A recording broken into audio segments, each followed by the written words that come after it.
নমস্কার, welcome to miracle of astrology. Miracle of astrology আমার নতুন চ্যানেলে আপনাদের সকলকে স্বাগত। আজকে আমরা আলোচনা করব মঙ্গলকে নিয়ে। একটু চিন্তা করলাম যে মঙ্গলকে নিয়ে একটু আলোচনা করা যাক, কারণ মঙ্গলকে নিয়ে মানুষের মনে একটা ভয়, ভীতি বা বিবাহের আগে অনেকেই দেখেন যে আমার মাঙ্গলিক আছে। আসলে মাঙ্গলিক বলে কিছু হয় না। মাঙ্গলিক শব্দটা সম্পূর্ণ ক্রিয়েটেড। মাঙ্গলিক বলে কোনো শব্দের উল্লেখ আপনি কোনো ভালো বুক বা ক্লাসিক্যাল টেক্সটে পাবেন না। মঙ্গল দোষ হয়। মঙ্গল দোষ বলে একটা শব্দ আছে, কিন্তু সেখানে কেন মঙ্গল দোষ, কী কারণে মঙ্গল দোষ, আসলে মঙ্গলের আমরা বিবাহের ক্ষেত্রে কেন খারাপ বলি, এই বিষয়গুলোকে আগে জানতে হবে। দেখুন, মঙ্গলের প্রথমে বলি মঙ্গলকে আপনি কিভাবে দেখবেন। মঙ্গল হচ্ছে ঊর্জা, মঙ্গল হচ্ছে সেনাপতি। মঙ্গল যে কোনো কাজ নিজে একাই করতে ভালোবাসে। মঙ্গল প্রোটেক্টর, মঙ্গল খুব ভালো প্রোটেক্টর। আপনি ধরুন যে কোনো ধরুন ষষ্ঠভাবে মঙ্গল যাদের অবস্থান করছে খুব শুভভাবে বা ভালো রাশিতে মকরে, মেষে, তারা দেখবেন লোনের এগেনস্টে, শত্রুর এগেনস্টে, রোগের এগেনস্টে নিজেই প্রোটেক্ট করতে পারে। তো সুতরাং মঙ্গলকে আপনি যদি সর্বদাই খারাপ সংজ্ঞা দিয়ে থাকেন, বিষয়টা কিন্তু সেরম নয়। মঙ্গল রাশিগত ভাবগত অবস্থান অনুসারে এবং অন্যান্য গ্রহের সাথে সংমিশ্রণে প্রভাব কিছু ক্ষেত্রে খারাপ দেয়। সেটার কিছু ব্যাখ্যা আছে, সেটা পরে বলবো। কিন্তু ইন জেনারেল আজকে যেটা আলোচনার বিষয় সেটা হচ্ছে মঙ্গল কেন বিবাহের ক্ষেত্রে আমরা বলি খারাপ। দেখুন, মঙ্গল যখন লগ্নে বসে, চতুর্থে বসে, সপ্তমে বসে বা অষ্টমে বসে বা দ্বাদশে বসে, সব ক্ষেত্রেই কিন্তু সপ্তমকে প্রভাবিত করে। অ্যাকচুয়ালি বিষয়টা কি, লগ্নে বসলে সপ্তমে তার দৃষ্টি যাচ্ছে, চতুর্থে বসলেও তার সপ্তমে দৃষ্টি যাচ্ছে, সপ্তমে বসলে সপ্তমে অবস্থান করছে, সেখানে সমস্যা, এবং অষ্টমে বসলে বিবাহের দ্বিতীয় ঘর, সেখানে সমস্যা, এবং দ্বাদশে বসলে এবং সেই দৃষ্টিও গিয়ে অষ্টম দৃষ্টি গিয়ে মঙ্গলের সপ্তম ঘরে পড়ছে। তো যে কারণে সপ্তম ঘর কোনো না কোনোভাবে প্রভাবিত হচ্ছে। দেখুন, মার্সিয়ান এনার্জি যে কটা আমরা দেখি, সে কমান্ডার, সে প্রথমেই বললাম সে প্রোটেক্টর, সে একা চলতে ভালোবাসে। যে কোনো নীতিতে মানে যে কোনোভাবে সে তার অধিকারকে আদায় করে নেবে। মঙ্গলের হচ্ছে এটা একটা প্রধান বৈশিষ্ট্য। তার জন্যে তাকে যে কোনো প্রকার যত দূর যাওয়া উচিত সে মঙ্গল যাবে। খুব সাধারণ সংক্ষেপে বলছি, যাতে সাধারণ মানুষ বুঝতে পারে, খুব ডিপলি আলোচনা করতে চাইছি না।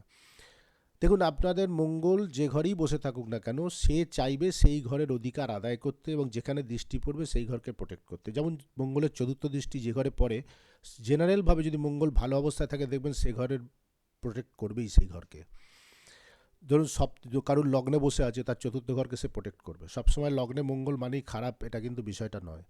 তার স্বভাবের মধ্যে যে বৈশিষ্ট্যগুলো দেখা যায়, তার মঙ্গলের যে প্রভাবগুলো দেখা যায়, সেই কারণে আমরা বলি অনেক ক্ষেত্রে রাগের মাত্রা বাড়তে পারে, মানে একটু বাণীতে কটুতা আসতে পারে, একটু লড়াই ঝগড়া করে সব কিছু আদায় করে নেবো, যে কোনো রকম নিজের অধিকারকে আগে বুঝে নেবো, এই বিষয়গুলো থাকতে পারে। তার মধ্যে উদ্যমতা বেশি, অন্যরা তার সাথে ম্যাচ করে নাও চলতে পারে, যে কারণে আমরা বলি যে মঙ্গল এখানে খারাপ।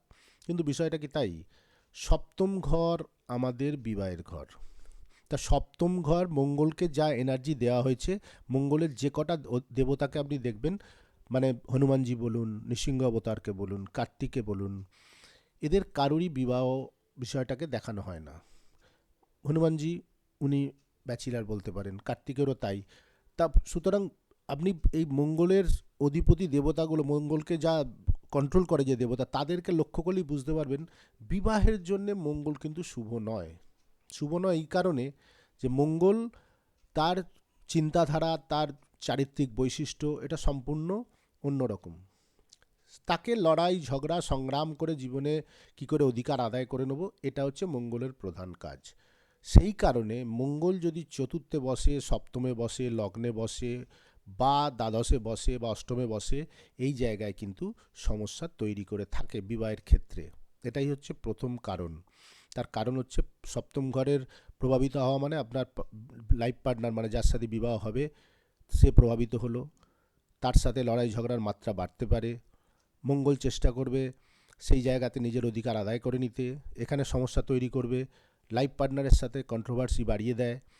এটা হচ্ছে মঙ্গলের প্রধান বৈশিষ্ট্য, সপ্তমকে প্রভাবিত করার। তা যে কারণে বিবাহের ক্ষেত্রে সমস্যা তৈরি হতে আমরা দেখেছি। কিন্তু মঙ্গলের রাশিগত অবস্থান এবং নবাংশ চার্টে মঙ্গলের স্থিতি কোন রাশিতে অবস্থান করছে, এগুলো সম্পূর্ণ বিশ্লেষণের পরেই আপনি বলতে পারবেন যে বিবাহের ক্ষেত্রে কতটা সমস্যাদায়ক এই মঙ্গল। সুতরাং মঙ্গলের মতন ভালো সেনাপতি, মঙ্গলের মতন ভালো প্রোটেক্টর, মঙ্গলের মতন শরীরে প্রাণশক্তি সঞ্চারের ক্ষমতা অন্যান্য কোনো গ্রহের নেই। সুতরাং মঙ্গলকে অযথা দোষারোপ করে বিভ্রান্ত হওয়ার বা নিজে বিভ্রান্ত হবেনও না, কাউকে চেষ্টাও করবেন না। আপনাদের একটাই কথা বলবো, যারা বিবাহের ক্ষেত্রে চিন্তাগ্রস্ত হয়ে পড়েন মঙ্গলকে লগ্নে, চতুর্থে, সপ্তমে, অষ্টমে, দ্বাদশে দেখে, তারা আগে ভালোভাবে রাশিটাকে বিচার করবেন, রাশি চার্টকে ভালোভাবে বিচার করবেন, নবাংশ চার্টকে ভালোভাবে বিচার করবেন, তারপরেই সিদ্ধান্তে আসবেন। শুধু মঙ্গলকে দায়ী করে এই বিভ্রান্তি ছড়াবেনও না, আর নিজে বিভ্রান্ত হবেনও না। তার কারণ বলছি, দেখুন মঙ্গলের, আপনি ধরুন মঙ্গল মেষ রাশিতে অবস্থান করছে, মেষ লগ্নের ক্ষেত্রে বলুন, ধরুন মেষ লগ্নেরই অধিপতি মঙ্গল আপনার মেষ লগ্নেই অবস্থান করছে, তাহলে কি আপনি বলবেন যে এর মাঙ্গলিকত্ব আছে বা এই মঙ্গল বিশাল সমস্যা সৃষ্টি করে? হ্যাঁ, এটা করতে পারে। সে তার রাগজেদের মাত্রা থাকতে পারে, যে কোনো কাজে উদ্যমতা থাকতে পারে, তার সাথে ম্যাচ করে তার লাইফ পার্টনার না চলতে পারে, হয়তো তার লাইফ পার্টনারের ঊর্জা তার থেকে কম। যে কোনো কাজে এর মানে আপনার যে উদ্যমতা থাকবে, আপনার লাইফ পার্টনারের উদ্যমতা সেই পরিমাণ নাও থাকতে পারে। এই বিষয়গুলো থাকতে পারে, কিন্তু তার মানে এই নয় যে এই মঙ্গল আপনাকে সর্বদাই সমস্যার সৃষ্টি করবে। মেষ রাশিতে বলুন, আপনি বৃশ্চিকেও বলুন বা মকরে বলুন, এখানে অবস্থিত মঙ্গল যদি লগ্নের চতুর্থ, সপ্তম, সপ্তমে বা আপনার অষ্টম বাদ দিয়ে দ্বাদশেও হয়, এমন কিছু সমস্যা তৈরি করবে না ইন দ্য সেন্স প্রবলেমের মাত্রাটা কম হবে। কারণ বিষয়টা হচ্ছে রাশিগত অবস্থান মঙ্গলের একটা বিশাল ভূমিকা পালন করে। চতুর্থে কেন আমরা বলি মঙ্গল খারাপ? চতুর্থ কর্কট রাশির এনার্জি, দেখুন মঙ্গলের কাছে ইমোশনের কোনো জায়গা নেই। কালপুরুষের চতুর্থ ভাব কর্কট রাশি, চন্দ্রের রাশি, সফট রাশি, মাতৃত্বের রাশি। এখানে মঙ্গল কেন ভালো ফল দেয় না? মঙ্গলের চতুর্থ ঘরে কর্কট রাশিতে যাদের মঙ্গল আছে, চতুর্থ ঘর ছাড়াও যাদের কর্কট রাশিতে মঙ্গল আছে, দেখবেন এরা ফ্যামিলি লাইফে নিজেদের প্রভাবটাকে বিস্তার করতে চায়, নিজেদের অস্তিত্বকে বজায় রাখতে চায়, যেখানেই সমস্যা তৈরি হয়। এরা যদি নিজের এই ধরনের চিন্তাধারা থেকে দূরে থাকে, ফ্যামিলির সাথে গুড রিলেশন মেনটেন করে চলে, তাহলে দেখবেন এই ব্যাপারগুলো অনেকটা আস্তে আস্তে কমে যাবে। ফ্যামিলিতে আপনি যদি নিজের অধিকারকে সর্বদা বজায় রাখতে চান, নিজের ঊর্জাকে তাদের মধ্যে, নিজের ঊর্জাটাকে তাদের মধ্যেও যদি ছড়িয়ে দিতে চান, এগুলো চলতে পারে না।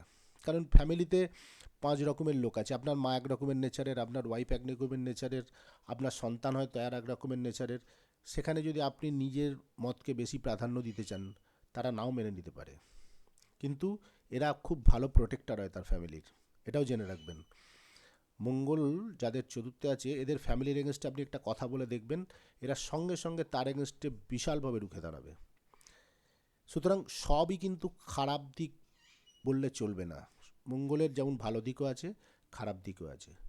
আবার মিথুন রাশিতে মঙ্গল আমি ভালো বলি না, তার কারণ কি, মিথুন হচ্ছে মৈথুন, এগুলো হচ্ছে এক একটা রাশিগত বৈশিষ্ট্য। ওখানে রোম্যান্সের ব্যাপার থাকে, সেখানে মঙ্গল বসে কি হয়, অনেক ক্ষেত্রে রোম্যান্সের ক্ষেত্রে সমস্যা তৈরি করে। কিন্তু কালপুরুষের তৃতীয় ভাব, এদের মধ্যে ঊর্জা প্রচণ্ড থাকে, অনেক কিছু নতুন কিছু স্কিল ডেভেলপ করার চিন্তাধারা থেকে, একাই কর্ম সম্পন্ন করব, একাই এগিয়ে যাব, এই যে মানসিকতা এখানে কিন্তু দেখতে পাই। সুতরাং প্রত্যেকটা রাশির ক্ষেত্রেই ভালো খারাপ দুটোই কিন্তু আমরা দেখতে পাই। কেন মকরে ভালো রেজাল্ট দেয়?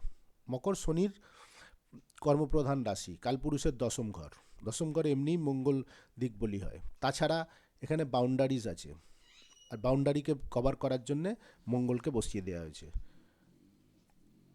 কন্টিনিউয়াস প্রসেসে এখানে ইমোশান নেই, মকরে কোনো ইমোশানের জায়গা নেই। যেখানে ইমোশান নেই সেখানে মঙ্গল সর্বদাই ভালো প্রভাব দেবে, সর্বদাই ভালো রেজাল্ট দেবে। কারণ মঙ্গলের কাছে ইমোশানের কোনো ভ্যালু নেই, তার কাছে ঊর্জার ভ্যালু আছে, তার কাছে কন্টিনিউয়াস প্রসেসে এফর্ট দেওয়ার ভ্যালু আছে। আপনি সারাদিন তাকে কাজ করতে দিন, করবে। কিন্তু গ্রুপ অফ ওয়ার্কের জন্যে মঙ্গল সুইটেবল নয়।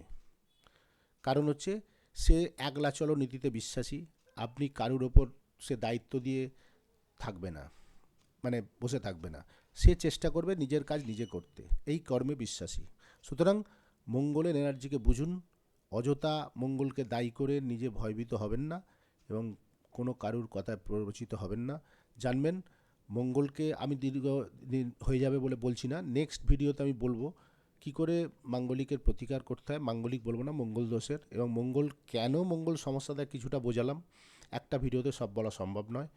নেক্সট দিন বলবো কীভাবে মঙ্গলের এই খারাপ প্রভাব থেকে আপনারা বাঁচতে পারেন, তার প্রতিকারও বলবো। বিভিন্ন সাইন ওয়াইজ রেমেডি হয়, প্রতিকার সাইন ওয়াইজ হয়। প্রতিকার সবার ক্ষেত্রে পলা যেমন সুইটেবল নয়, আবার সবার ক্ষেত্রে আপনি হনুমান চালিসা পাঠ করলেই শুভ প্রভাব পাবেন না।